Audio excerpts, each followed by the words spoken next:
Hold up. I gotta get some stuff in first. It's kind of annoying because I don't really...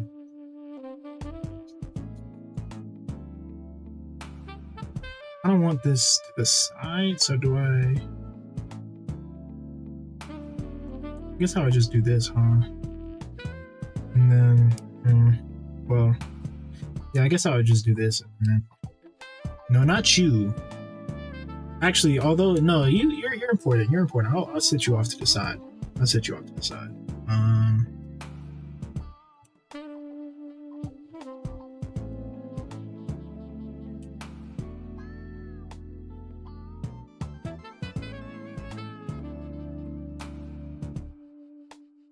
I am curious as to why this is doing what it's doing.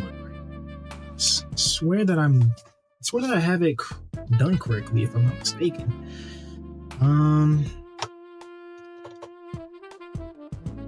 If I go kick.com, it should put me here. Should be able to get access unless it's down. Is Kick down right now? It's not down. There's no way. Oh well. Oh well. Sorry, Kicked. I'm not gonna be able to see your chat, unfortunately. Unfortunately. Because apparently Kick's not reacting right for some reason. It's not being very interactive.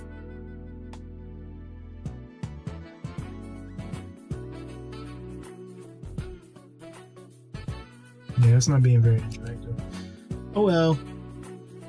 But anywho.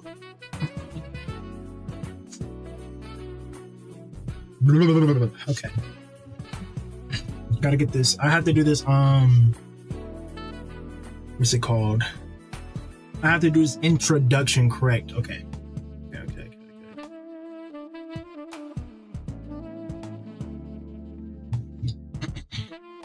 3, 2, 1. Good morning, good afternoon, good evening, ladies and gentlemen, and everything in between. Today will be the first of many days that we will be reading the 48 Laws of Power. Now, I have tried to read this book on multiple occasions, never really stuck to it. Not because I'm not a reader or anything, it's just I never sat down to read it, if that makes sense. It's not like I didn't have time. I just never got around to doing it. You know what I'm saying? So that is going to change today. And Wednesday? Every Wednesday. This is going to be every Wednesday. We're going to do this 2 p.m. every Wednesday. 2 p.m. to 3. No, 5. No, 4. 2 p.m. to 4 p.m. 2 to 4 p.m. We will be doing this 2 to 4 p.m. every Wednesday from now on. Okay? Not only that, there will also be other readings that we will be doing. I digress. Sorry. We'll get to that later. But as of now, it is time to start the reading session. Oh my gosh, I'm so excited. Taking so long to figure out how to set this up, by the way. Hopefully y'all appreciate this for what it is, because so annoying. Anyways, without a further ado, let's get to the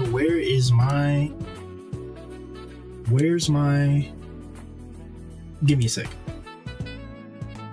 Cut to after I get everything set up, please and thank you.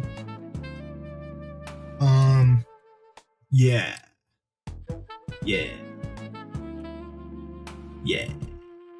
Okay.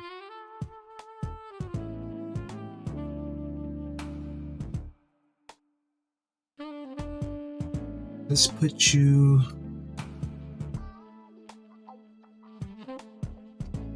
this little area. Boom. Okay. Now that everything is supposedly set up,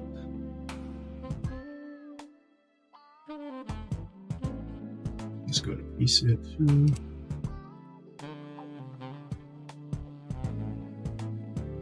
That was cool. That was very cool. Right. Going to the first page.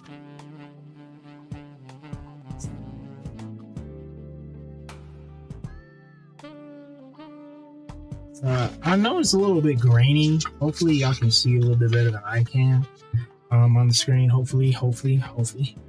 But yeah, okay. Preface. I never read these like prefaces, but I'll change that today. That'll be changed today. Okay, just readjust real quick. Make sure everything's in order. Okay, preface.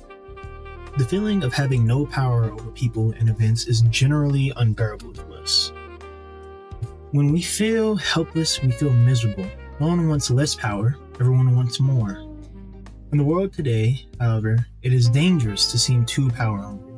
To be overt with your power moves, we have to seem fair and decent. So we need to be subtle, congenial, yet cunning, democratic, yet devious. This game of constant duplicity most resembles the power dynamic that existed in the scheming world of the old aristocratic court. Throughout history, a court has always formed itself around the person in power: king, queen, emperor, leader. The countries who filled this court courtiers who filled this court were in an especially delicate position. They had to serve their masters, but if they seemed too fond, if they curried favor too obviously, the other courtiers around them would notice and would act against them. Attempts to win the master's favor then had to be subtle. And even skilled courtiers capable of such subtlety still had to protect themselves from their fellow courtiers, who at all moments were scheming to push them aside. Meanwhile, the court was supposed to represent the height of civilization and refinement. Violent or overt power moves were frowned upon. Couriers would work silently and secretly against any among them who used force. This was the courier's dilemma. Why did I say that? While appearing the very paragon of elegance, they had to outwit and thwart their own opponents in subtlest of ways.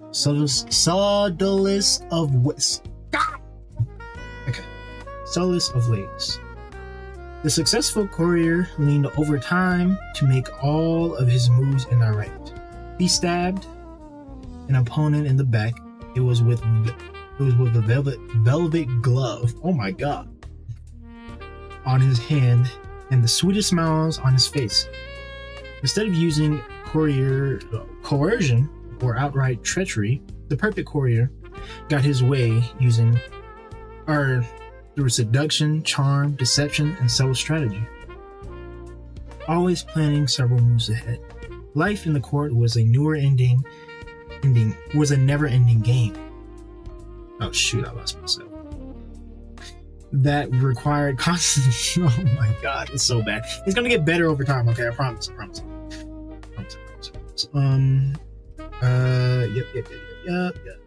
Never ending. That required constant vigilance and tactical thinking. It was civilized war.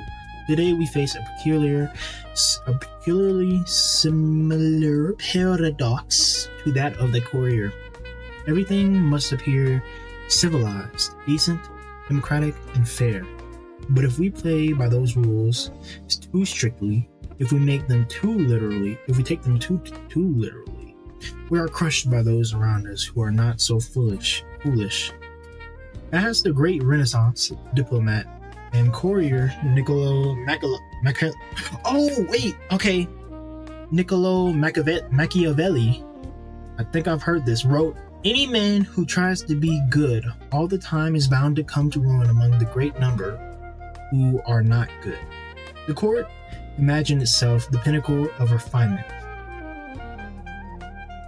But underneath its glittering surface, a cauldron of dark emotions, greed, envy, hatred, boiled and simmered. Our world today similarly imagines itself the pinnacle of fairness, yet the same ugly emotions still stir within us. as they have forever. The game is the same. Outwardly, you must seem to respect the niceties, but inwardly, unless you are a fool, you learn quickly to you learn quickly to be prudent and to do as Napoleon advised. Place your iron hand inside a velvet glove. If, like the courier of times gone by, you can master the arts of indirection, learning to seduce, charm, deceive, and subtly outmaneuver your opponents, you will attain the heights of power. You will be able to make people bend to your will without their realizing what you have done. And if they do not realize what you have done, they will neither resent nor resist you. Some people, the notion of consciously playing power games, no matter how indirect, seems evil, asocial, a relic of the past. They believe they can opt out of the game by behaving in ways that have nothing to do with power. You must beware of such people. For while they express such opinions outwardly, they are often among the most adept players at power. They utilize strategies that cleverly disguise the nature of the manipulation involved. These types, for example, will often display their weakness and any motive of self-interest. Would not publicize its weakness but true powerlessness without any motive of self-interest would not publicize its weakness to gain sympathy or respect. Making a show of one's weakness is actually a very effective strategy, subtle and deceptive.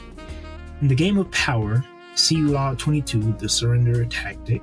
Another strategy of the supposed non-player is to demand equality in every area of life. Everyone must be treated alike, whatever their status and strength. But if, to avoid the taint of power, you attempt to treat everyone equally and fairly, you will confront the problem that some people do certain things better than others. Treating everyone equally means ignoring their differences, elevating the less skillful and suppressing those who excel. Again, many of those who behave this way are actually deploying another power strategy, redistributing people's rewards in a way that they determine. Yet, another way of avoiding the game would be perfect honesty and straightforwardness. Since one of the main techniques of those who seek power is deceit and secrecy, but being perfectly honest will inevitably hurt and insult a great many people, some of whom will choose to injure you in return. No one will see your honest statement as completely objective and free of some personal motivation, and they will be right. In truth, the use of honesty is indeed a power strategy, intended to convince people of one's noble, good-hearted, selfless character. It is a form of persuasion, even a subtle form of coercion. Finally, those who claim to be non-players may affect an air of naivete to protect them from the accusation that they are after power. Beware again, however, for the appearance of naivete can be an effective means of deceit. See Law 21, seem dumber than you mark. I feel like that's pretty good law, I'm not gonna lie. And even genuine naivete is not free of the snares of power. Children may be naive in many ways, but they often act from an elemental need to gain control over those around them. Children suffer greatly from feeling powerless in the adult world. They use any means available to get their way. Genuinely innocent people may still be playing for power and are often horribly effective at the game, because they are not hindered by reflection. Once again, those who make a show or display of innocence are the least innocent of all. You can recognize these supposed non-players by the way they flaunt their moral qualities, their piety, their exquisite sense of justice. But since all of us hunger for power, and almost all of our actions are aimed at gaining it, the non-players are merely throwing dust in our eyes, distracting us from their power plays with their air of moral superiority. If you observe them closely, you will see in fact that they are often the ones most skillful at indirect manipulation. even if some of them practice it unconsciously and they greatly resent any publicizing of the tactics they use every day. If the world is like a giant scheming court and we are trapped inside it, there is no use in trying to opt out of the game. That will only render you powerless, and powerlessness will make you miserable. Instead of struggling against the inevitable, instead of arguing and whining and feeling guilty, it is far better to excel at power. In fact, the better you are at dealing with power, the better friend, lover, husband, wife, and person you become. By following the route of the perfect courier, see Law 24, you learn to make others feel better about themselves, becoming a source of pleasure to them. They will grow dependent on your abilities and What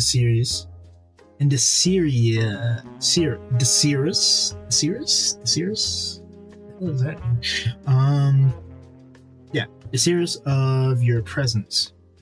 By mastering the 48 laws in this book, you spare others the pain that comes from bungling with power by playing with fire without knowing its properties.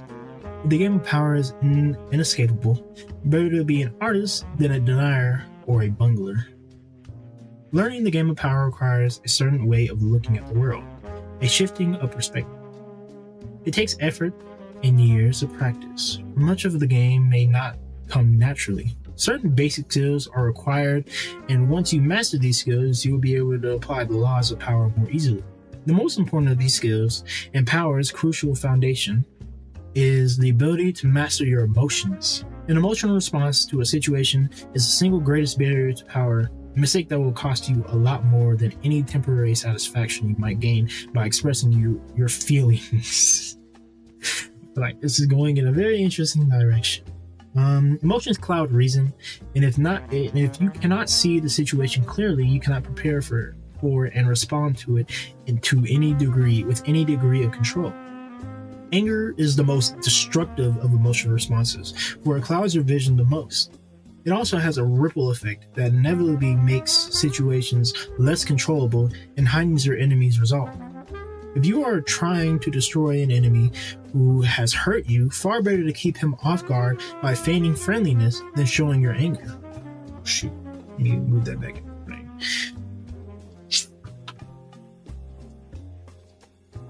Love and affection also potentially destructive in that they blind you to the often self-serving interests of those whom you least suspect of them. And you should not try, but you should be careful about how you express them. And most important, they should never influence your plans and strategies in any way. Related to mastering your emotions is the ability to distance yourself from the present moment and think objectively about the past and future. Like Janus, the double-faced Roman deity and guardian of all gates and doorways, you must be able to look in both directions at once. The better to handle danger from wherever it comes. Such is the face you must create for yourself, one face looking continuously to the future and the other to the past. For the future, the motto is, no days unalert. Nothing should catch you by surprise because you are constantly imagining problems before they arise. Instead of spending your time dreaming of your plan's happy ending, you must work on calculating every possible permutation and pitfall that might emerge in it. The further you see, the more steps ahead you plan, the more powerful you become. The other face of Janus looks constantly to the past. Though not to remember past hurts or bear grudges that would only curb your power, half of the game is learning how to forget those events in the past that eat away at you and cloud your reason. The real purpose of the backward glancing eye is to educate yourself constantly. You look at the past to learn from those who came before you. The many historical examples in this book will greatly help that process. Then, having looked to the past, you look closer at hand to your own actions and those of your friends. This is the most vital school you can learn from, because it comes from personal experience. You begin by examining the mistakes you made in the past, the ones that have most grievously held you back. You analyze them in terms of the 48 laws of power, and you extract from them a lesson and an oath. I shall never repeat such a mistake. I shall never fall into such a trap again. If you can evaluate and observe yourself in this way, you can learn to break the patterns of the past, an immensely valuable skill. Hey, it's kind of spitting facts right now. And okay, side tangent here. If you're ever failing at something and you're always failing at that thing, right? So like you're going into something and you think you're going to be good at it, or you think you're going to stick to it, but then for some reason you just don't, or you fail at doing so. This might be one of the best exercises you could ever do for yourself, because if you really objectively look at yourself and see where you stopped or see how it happened for you, I feel like you're going to be so much better off doing so. Because if you're not being objective with yourself, you're not being truthful to yourself. And if you're not being truthful to yourself, you're just going to keep lying in the bed that you lay. And, it's funny because a lot of people think that you should just move on from past mistakes because those past mistakes are just a hindrance. And the book says so. It's so. If it's something that's eating away at you, then yeah, leave it be. Leave it. Let it live in the past, right? But the thing is, you also have to take away from those instances what you did wrong, so that you can't do it again, and then you won't do it again. And it's not just about what you did in that situation, is what you thought in that situation. It's why you thought that way. What do you do? Think about all the habits. Think about all the little things that you may have done. I know for me, when it came to like school and whatnot, I was doing terribly. I did terribly my first year of college, right?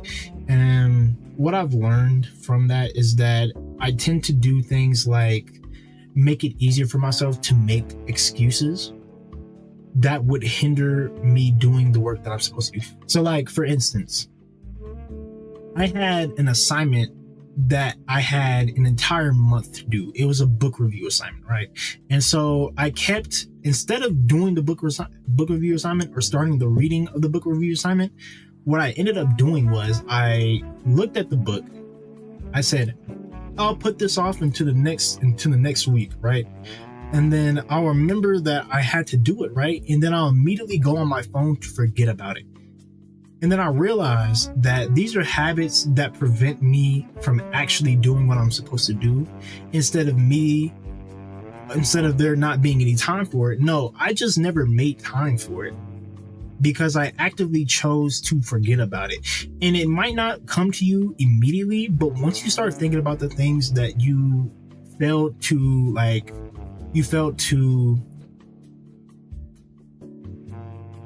commit to, or you failed to follow through on, right? You'll start to realize that there's a lot. When I say a lot, I mean a lot of instances where you tend to repeat a certain thing that is trapping you in this like repeating cycle where you're just doing the same thing over and over again, and you're not progressing in any way, shape, or form. And you can do self-actualization, but if you don't apply that self-actualization to your actual method of like working or just like experiencing life, right, you're not going to get better. So every time that I think to myself, oh, I have to do this assignment, I put down my phone. I actively put down my phone. I take it away from myself. And then if that doesn't work, I have reminders on my phone for the dates of things so that it's constantly in my face. So I can't ignore it, regardless of whether or not I try to escape it in some way, shape, or form or fashion, right? Another thing too is like for people who can't sleep properly, it's for two reasons. One, either you have insomnia, which get help for that, medication and whatnot. But if it's not insomnia and you just have a terrible sleep schedule because you have a terrible sleep schedule, it's probably because of one of two things. What are you doing that keeps you up at night? Why do you feel the need to do this thing to keep you up at night? And then what can you do to stop that thing from keeping you up at night? I know for me, I'm on my phone. That's probably the same for a lot of y'all. Because y'all be doing scrolling. I don't know, because I'll be doing scrolling too. But guess what? Once you realize that, oh shoot, I need to go to sleep, but then you get back on your phone, right? You say, oh, I got one more. Oh, this looks interesting. Or, oh, that, and that, right? How about you make a specific time where you got to go to sleep? If you got to go to sleep at 8, everything shuts off at 7:45. You got to go to sleep at 8, everything shuts off at 7:45. Realistically, everything shuts off at 7, but a lot of people want to get one more game in, or a lot of people want to get one more video in, or they want to watch something, or they want to do something. Mind's constantly racing, but if you just silence those things, it'll become so much easier. That's why meditation is also very important for a lot of people, but we won't get into that right now. Anyways, I digress. Yeah. Break habits by understanding what those habits are. Break bad habits by understanding the habits themselves. That's basically what I'm trying to say. Anyways, you begin by examining the mistakes you have made in the past, ones that you have most grievously held you back. You analyze them in terms of the 48 laws of power, and you extract from them a lesson and an oath. I shall never repeat such a mistake. I shall never fall into such a trap again. If you can evaluate and observe yourself in this way, you can learn to break the patterns of the past, an immensely valuable skill. Power requires the ability to play the appearances. To this end, you must learn to wear many masks and keep a bag full of deceptive tricks. Deception and masquerade should not be seen as ugly or immoral. All human interaction requires deception on many levels, and in some ways, what separates humans from animals is our ability to lie and deceive. In Greek myths, in India's Mahabharata cycle, in the Middle Eastern epic of Gilgamesh, it is the privilege of the gods to use deceptive arts. A great man, gods, stealing some of their divine power by matching them in wits and deception. Deception is a developed art of civilization and the most potent weapon in the game of power. You cannot succeed at deception unless you take a somewhat distanced approach to yourself. Unless you can be many different people, wearing the mask that the day and moment require with such a flexible approach to all appearances, including your own, you lose a lot of the inward heaviness that holds people down. Make your face as malleable as the actor's work. You conceal your. Oh wait, hold on. Let me lock in. I'm gonna reread this real quick. With such a flexible approach to all appearances, including your own, you lose a lot of inward heaviness that holds people down. Make your face as malleable as the actors. Work to conceal your intentions from others. Practice luring people into traps. Playing with appearances and mastering arts of deception are among the aesthetic pleasures of life. There are also key components in the acquisition of power. If deception is the most potent weapon in your arsenal, then patience in all things is your crucial shield. Ooh, patience. Let me see what he's talking about here. Hold on, this might be interesting. Patience is a skill. It does not come naturally, but nothing about power is natural. Power is more godlike than anything in the natural world, and patience is the supreme virtue of the gods, who have nothing but time. Everything good will happen. The grass will grow again if you give it time and see several steps into the future. Impatience, on the other hand, only makes you look weak. It is a principal impediment to power. Power is essentially immoral, and one of the most important skills to acquire is the ability to see circumstances rather than good or evil. Power is a game. This cannot be repeated too often. And in games, you do not judge your opponents by their intentions, but by the effect of their actions. You measure their strategy and their power by what you can see and feel. How often are someone's intentions made the issue only to cloud and deceive? What does it matter if another player, your friend or rival, intended good things and had only your interests at heart? If the effects of his action led to so much ruin and confusion, It is only natural for people to cover up their actions with all kinds of justifications. Always assuming that they have acted out of goodness, you must learn to inwardly laugh each time you hear this and never get caught up in gauging someone's intentions and actions through a set of moral judgments that are really an excuse for the accumulation of power. It is a game. Your opponent sits opposite you. Both of you behave as gentlemen or ladies, observing the rules of the game and taking nothing personally. You play with a strategy and you observe your opponent's moves with as much calmness as you can muster in the end. You will appreciate the politeness of those you are playing with more than their good and sweat intentions. Train your eye to follow the results of their moves, the outward circumstances, and do not be distracted by anything else. Half of your mastery of power comes from what you do not do. What you do not allow yourself to get dragged into. For this skill, you must learn to judge all things by what they cost you. As Nietzsche, oh my god, I'm about to butcher his name. Nietzsche wrote, "The value of things sometimes lies not in what one attains with it, but in what one pays for it. What it costs us. Perhaps you will attain your goal, and a worthy goal at that, but at what price? Apply this standard to everything, including whether to collaborate with other people or come to their aid. In the end, life is short, opportunities are few, and you have only so much energy to draw on. And in this sense, time is as important a consideration as any other. Never waste valuable time or mental peace of mind on the affairs of others. Excuse me. Dang it, I lost it. Oh my god. Since time important in consideration as any other.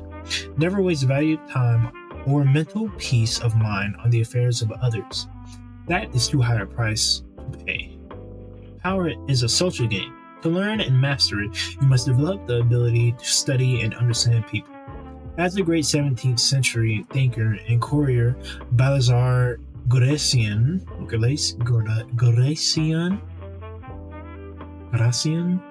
wrote, "Many people spend time studying the properties of animals or herbs. How much more important would it be to study and understand people?"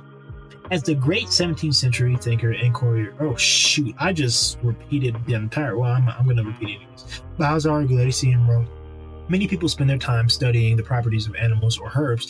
How much more important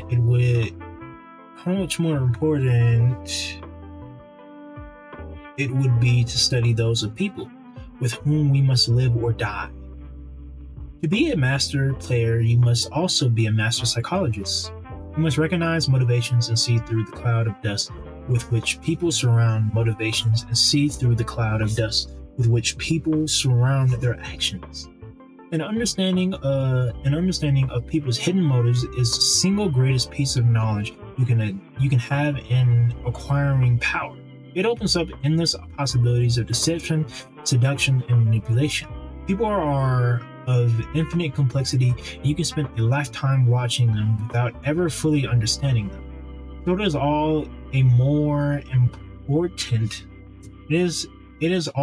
important than to begin your education now. In doing so, you must also keep one principle in mind. Never discriminate as to whom you study and whom you trust. Never trust anyone completely and study everyone, including friends and loved ones. Finally, you must learn always to take the indirect route to power. Disguise your cunning like a billiard ball that caroms several times before it hits its target. Your moves must be planned and developed in the least obvious way. By training yourself to be indirect, you can thrive in the modern court and appearing the paragon of decency while being the consummate manipulator. Bro, there's some crazy words in here, by the way. I just want to put that out there, bro. they talk crazy right now. You can barely see the words because of how bad the camera is. I'm sorry, I apologize, but it is what it is. Consider the 48 Laws of Power, a kind of handbook on the arts of indirection. The laws are based on the writings of men and women who have studied and mastered the game of power. These writings span a period of more than 3,000 years and were created in civilizations as desperate as ancient China and Renaissance Italy. Yet, they share common threads and themes, together hitting at an essence of power that has yet to be fully articulated. The 48 Laws of Power are the distillation of this accumulated wisdom, gathered from the writings of the most illustrious strategists. Sun Tzu, Clausewitz, statesmen, Bismarck, Teilhard, courtiers, Castiglione, Gracian, seducers, Ninon de Lenclos, Casanova, and con artists, Yellow Kid, Wheel, in history. The laws have a simple premise. Certain actions almost always increase one's power, the observance of the law, while others decrease it and even ruin us, the transgression of the law. These transgressions and observances, I'm sorry, that just threw me for a loop. Observances are illustrated by historical examples. The laws are timeless and definitive. The 48 Laws of Power can be used in several ways. By reading the book straight through, you can learn about power in general. Although several of the laws may seem not to pertain directly to your life, in time you will probably find that all of them have some application and that in fact they are interrelated. By getting an overview of the entire subject, you will best be able to evaluate your own past actions and gain a greater degree of control over your immediate affairs. A thorough reading of the book will inspire thinking and reevaluation long after you finish it. The book has also been designed for browsing and for examining the law that seems at the particular moment most pertinent to you. Say you are experiencing problems with a superior and cannot understand why your efforts have not led to more gratitude or a promotion. Several laws specifically address the master-underling relationship, and you are almost certainly transgressing one of them. By browsing the initial paragraphs for attainment,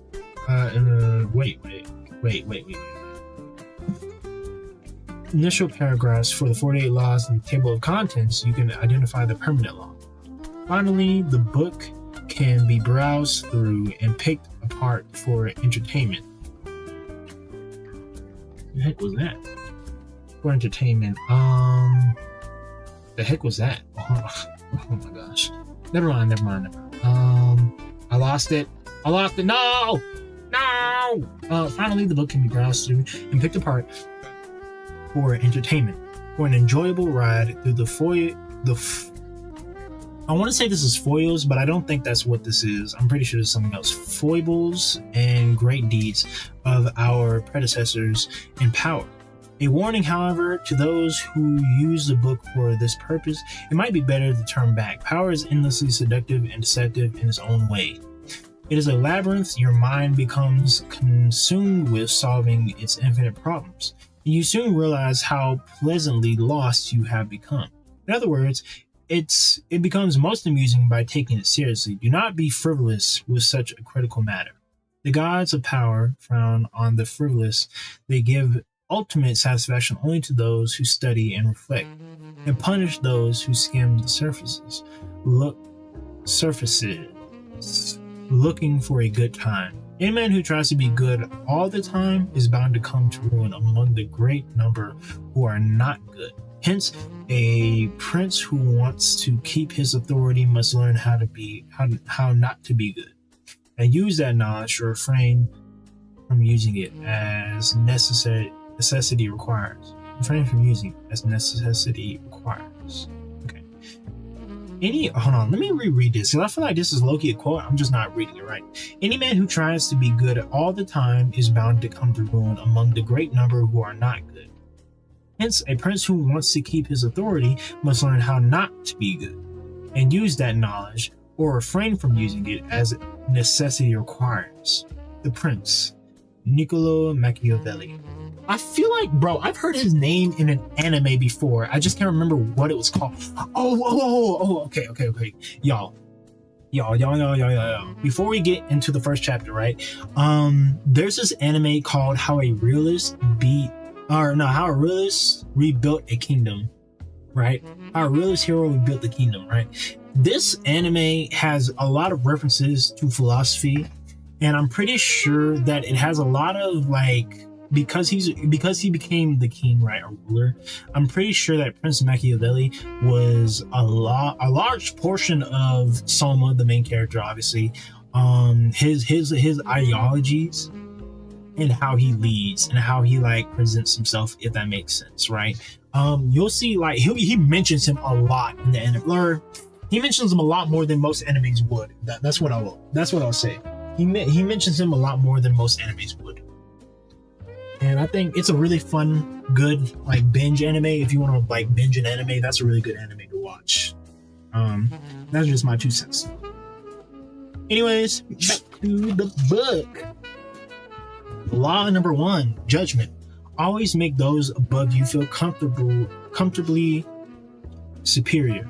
If you desire to please and impress them, do not go too far in displaying your talents, or you might accomplish the opposite. Inspire fear and insecurity. Make your masters appear more brilliant than they are, and you will attain the heights of power.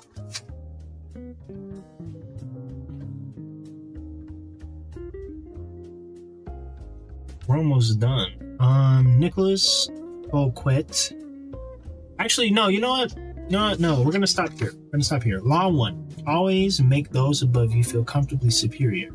In your desire to please and impress them, do not go too far in displaying your talents, or you might accomplish the opposite. Inspire fear and insecurity. Make your masters appear more brilliant than they are, and you will attain the heights of power. That is what we will end on today. I'm only going to be reading for about an hour. An hour reading got us through 1, 2, 3, 4, 5, 6. Got us through 7 pages. Probably because I'm reading very slowly. I'm sorry. Again, this is going to take a while. I'm milking this for content, okay? But Law 1. Okay, preface has been finished. We have done what we set out to do. Okay. Now, what I would do now is...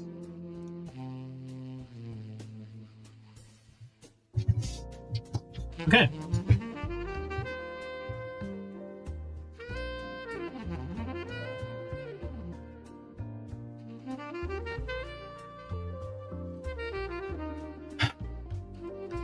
Okay.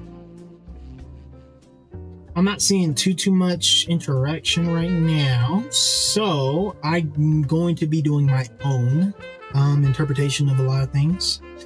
First things first.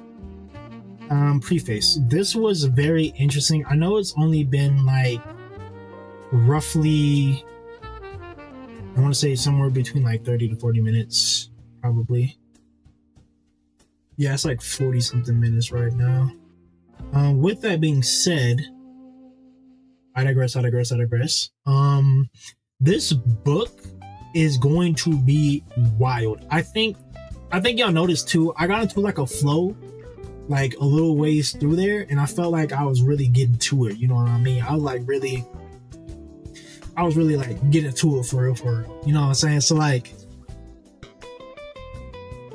as the days go on, because I'm also going to be doing different readings as well, it's not going to just be this, but as the readings go on, I feel like I might just be locked in, okay? I might be locked in like that. I might be him. I might be Himothy. I I might get to the point where I'm just reading this like this. I got the flow for reading, and then I got the I have the cadence for reading. Because right now I don't have either. I don't have the flow for it, and I don't have the cadence for it. So I don't be pausing where I need to pause when it comes to like commas and like how they be doing like audiobooks. I don't be doing that. We'll get there eventually, hopefully. But I feel like I'm doing pretty well. As far as the preface goes, I would say that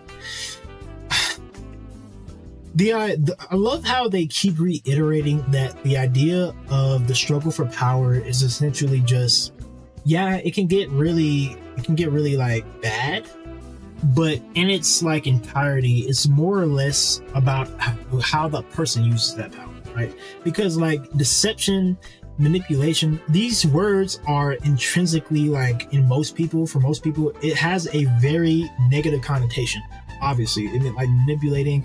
Whenever you think about manipulation, think about evil niggas, think about evil people. Obviously, when it comes to like when people are talking about how, I wanna be a better manipulator, or I wanna be a master manipulator. I don't think he's necessarily saying, oh, you need to be. Well, yeah, he's telling you to be a mastermind, or he or she, whoever made this. Robert Greene. I didn't mention the author. I'm sorry about that. The 48 Laws of Power was written by Robert Greene, but this person, I'm not going to assume gender. I'm pretty sure it's a dude though. He's very specific with how he words and phrases like the idea of power. Because power isn't just like ruling over others. It's more of like having control over a situation. It's not necessarily like, oh, I have dominion over this person, or I have like dominance over this person. While that might come into play later on. I'm not gonna say it's not, because I don't know yet. But as it seems right now, he sees power as a tool, not a way of rule. Like, okay, it's a way of life, yes, but it's more as a tool than it is like your personality, right? He says put on a mask, put on a front, put on like a face, right? A malleable face that like allows you to sort of not have your intentions be clear and obvious to other people, but it's still you, but it's just a watered down version of you, or it's not truthful you. It's not a you that's being very truthful or being very obvious with their intentions, obviously. Like, I mean, he makes that very clear during the entirety of the preface. But in terms of thought process and book and writing in general, I think it's a very captivating book. I like the way it's written. Yeah, I struggled with the words. I mean, you know that, but I have like a list, so it's so bad. But I do think that this book is going to be very fun. I think it's going to be very interesting. I think it's going to be very informational. And I know he said don't go into this book reading it just for fun. I think he meant because like the people who will be reading it for fun are reading in excerpts. They're not reading the entire thing and taking the entire thing seriously. I'm going to take it seriously, but I'm also going to have fun with it. You know what I'm saying? So like it's a half and half type deal. It's like a, you know, we're not trying to look, okay? That doesn't mean I'm gonna adopt this ideology. But what I will say is that this ideology is very interesting. And I won't say that I agree with the entirety of it, because I do think manipulation and it, like, the idea of being fake just never sat right with me. I don't think I'll implement it, but I might, depending on the situation. Because if it's okay, I can see myself using these in very specific situations. Hence why they made a very they made it very known and very clear that like these laws do not apply to everyday life. A lot of these laws don't apply to everyday life. They apply to very specific situations or very specific circumstances. I can see myself using manipulation in certain instances, especially when trying to de-escalate situations or trying to calm someone down, or not even calm someone down, trying to speak to someone who is being hard-headed or being unresponsive or being very, very difficult, right? I feel like being able to talk in a way that has them being more receptive to what you're saying without coming off as trying to like lecture them or preach to them. I feel like that level of, oh, Lenny, hey, what was I about to say? Shoot, forgot. Anyways, wait, what was I about to say? I can see myself using manipulation in a sense that, like, if I'm trying to de-escalate the situation, or if I'm trying to talk to somebody who's being hard. So I lied. I might take this book a little seriously. I'm not gonna look. I might take this book a little seriously. I'm gonna be 100% transparent when I say that. I might take this book very seriously, depending on what it's teaching me. Okay, I'll always try to be receptive to most of the books that I read. Lenny, tapping in for the first time. I appreciate you. I see you. I see you. And if you like read alouds and book reviews, I'm your guy. I'm the guy that you want to go to, okay? Now, I'm not the best at reading or articulating literature right now, but look, you see these glasses? Okay, I'm taking this very seriously. I'm gonna get better at it. I'm going to get better at it, okay? It's gonna take a little bit, but you know what I'm saying? With all skills, they do tend to improve over repeated efforts, okay? And I'll be reading 3 times a week, 4 times a week, with 4 different books. Sunday, we're gonna do Bible study Sunday, so tap in right there. Saying if you trying to get closer to God, trying to learn about the Bible. If you never read the Bible, trying to read the Bible with me, ask me questions, ask you questions. We just have a community discourse. I just feel like that would be very fun and informational, very educational as well. As for the other 4 books I'll be reading, stay tuned. I'm not gonna say too much about it because it's gonna be for when I actually do those readings. But as of right now, if you tapped into the reading, go ahead, hit that like button, subscribe, and I'm saying, see me later. But anyways, thank you for tapping in. I must go. I gotta go film for Certified Entertainment or Crash Out Entertainment. I'm changing that name, by the way, Crash Out Entertainment. But I hope y'all have a great day. Hope you're doing good. Hope you're gonna be fine from now on. And yeah. Peace.